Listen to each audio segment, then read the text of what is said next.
And for, time na yun,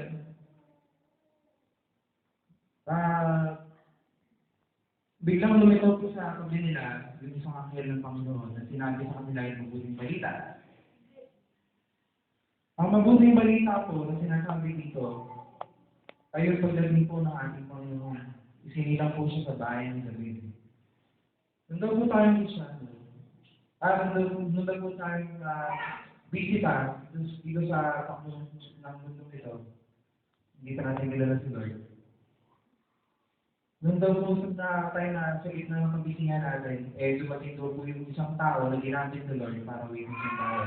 Para sabihin sa atin, yung tungkol sa pagdating ni Jesus Christ sa buhay natin. Ako pa naranasan ko po yan. Napatunayan ko po sa sarili ko na hindi po pala ako yung magulang mo, Christian na sila bago ako pa ipanganak. Ibig sabihin, automatic na tinawag ka ng Lord. Realize ko na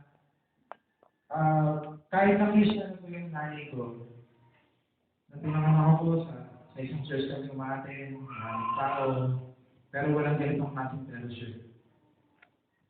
Realize ko na kahit na Christian na siya, mararanasan ko pa rin talaga yung pagtawag nila ko. Pero 1997, nag-start ako sa pag-size. Sobrang yung tuwa ko kasi although bata pa ako, alam ko meron akong savior, meron akong sa likod nito. Wala, sa buwang